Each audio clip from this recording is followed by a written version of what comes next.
Brooksaw Antiques here. Today we have this 1965 Smith-Corona Galaxie II vintage portable typewriter. I'm going to show you how to use the functions and make sure they all work. Up top is the adjustable paper guide. This helps you guide the page in straight. I'm going to line that up with the edge of the platen, which is the main roller that feeds the paper.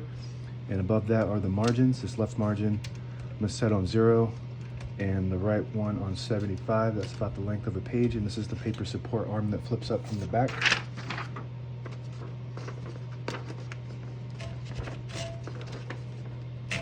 And this is the paper bale that sits on top. It's got two adjustable rollers.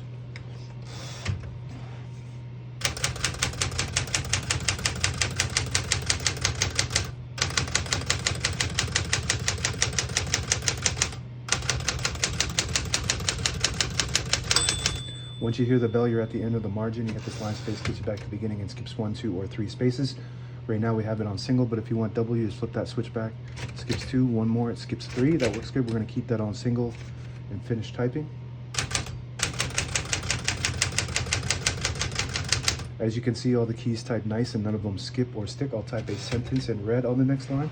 The switch from black to red, there's a switch on the right side here. You flip it all the way down, it prints the bottom portion of the ribbon.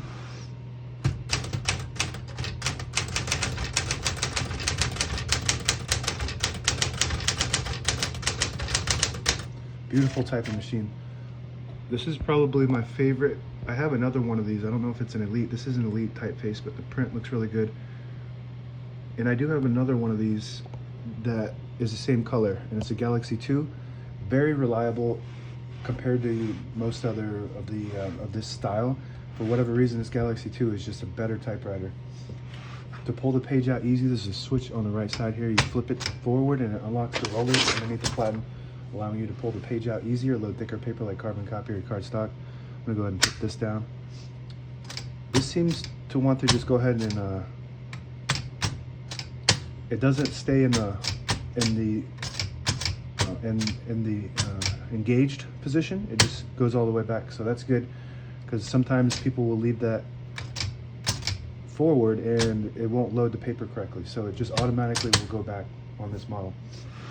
We're going to put this all the way back to the top portion. If you have it in the middle, it doesn't print any ink at all. It just leaves a stencil for copying purposes.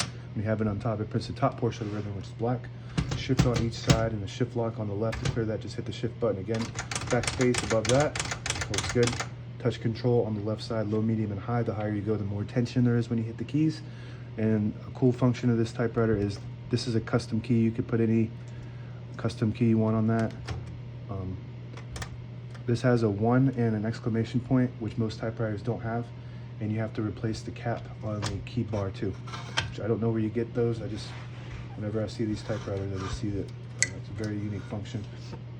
All the brand new ribbon is loaded on the left side, so it's pulling to the right.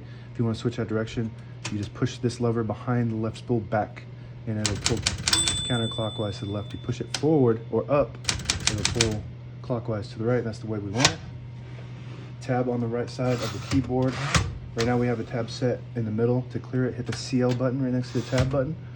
Now it goes all the way to the end, and I like to keep one set on all my typewriters in the middle, so that way the next time the tab button gets hit, it doesn't go slamming all the way to the end, causing wear and tear in your typewriter.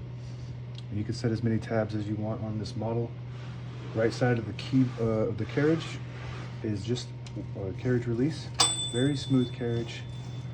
All around, this is a really nice typewriter. All around, it's very reliable, except for the carriage release levers. They usually break off very easily. They're made out of hard plastic. The two on this are actually 3D printed designs that I have available in my shop. So if you need these, check out my shop. They don't make them anymore. Both sides are 3D prints here. They actually look and function very nice, probably stronger and more durable than the originals. When you pull out this lever on the end of the knob, it'll disable the spacing so you can get to an exact spot on the page. You push it in, you get those clicks. Each one of those clicks is 1 space. And the same concept with this lever on the inside here. You push it down, it'll disable the spacing. Push it up, and you get the clicks. And that's it. Now available on eBay or Etsy. Search Brooksaw Antiques.